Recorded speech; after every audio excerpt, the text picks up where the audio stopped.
یہ ذکر کا بہت اہتمام کرو. یہ علم ذکر کے بغیر ظلمت ہی ظلمت ہے. ایک آدمی گھر کا جغرافیہ جانتا ہے لیکن گھر میں اندھیرا ہو جائے اسے معلوم نہیں دروازہ کدھر ہے اور کھڑکی کدھر ہے اور کمرے کا اور گھر کا دروازہ کدھر ہے اور دیوار کدھر ہے. وہ اگر چلے گا تو تکڑا جائے گا اپنے گھر کے اندر بھی, کیونکہ اندھیرا آ گیا ہے. ایک دم جاتا ہے آدمی اپنی جگہ پر, پتہ نہیں کہاں ٹکرا جائے گا.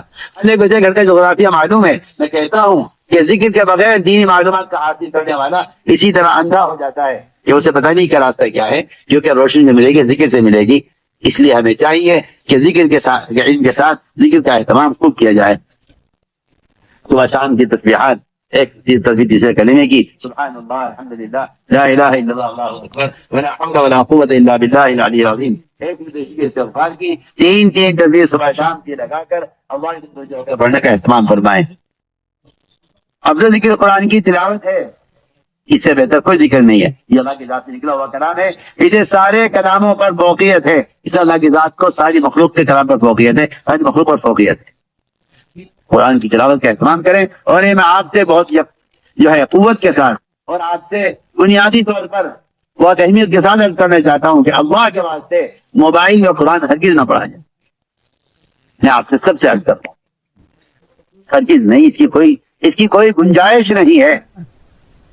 یہ قرآن کی توہین کا فتنہ ہے اس زمانے کا, یہ قرآن کی عظمت کو نکالنے کا ایک فتنہ ہے. میں آپ سے کھل کر عرض کرتا ہوں, کوئی گنجائش نہیں ہے موبائل میں قرآن کے رکھنے پڑھنے کی, کوئی گنجائش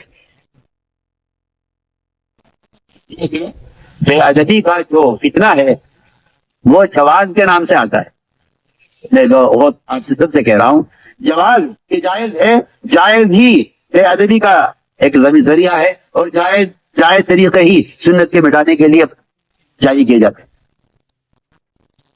اسی کو گنجائش نہیں ہے, قطعاً کو گنجائش نہیں ہے. میری سب سے اپیل درخواست ہے کہ خدا کے لیے اس سے بات آ جائے.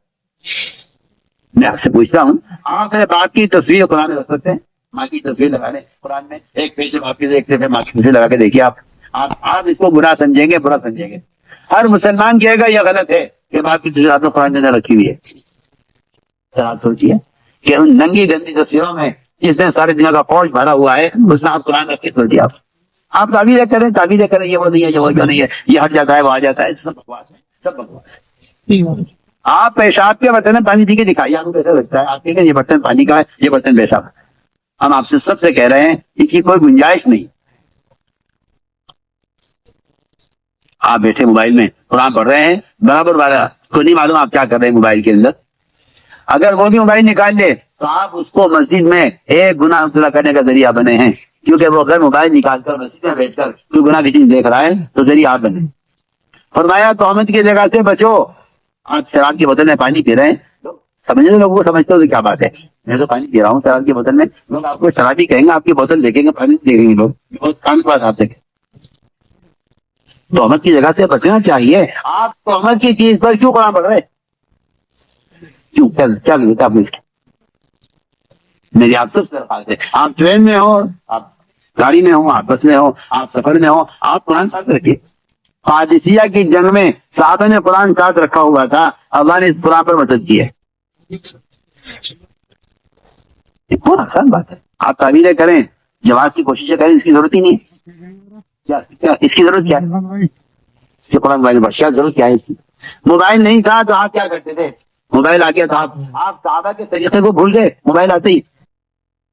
اچھی حماقت ہے, عجیب بیوقوفی کا مشورہ ہے. حضرت عثمان کا قرآن پھٹ گیا تھا مسلسل دے کر, فرمایا عتیم النظر فی القرآن, اللہ نے صحیفے لکھ کر دیے ہیں انبیاء کو. آپ جو قرآن لکھوایا ہے, لکھا ہوا قرآن ہاتھ میں لے کر پڑھنا, بس خدا کی قسم یہی ایک واحد طریقہ تلاوت کا ہے. آپ کو کوئی ضرورت نہیں ہے کہ آپ نئی بدعتیں شامل پیدا کر کے اور قرآن کی جو ہے صاحب اکرام کی تلاوت بدعتوں کو بدل کے کوئی نیا طریقہ جاری کریں, کوئی ضرورت نہیں ہے.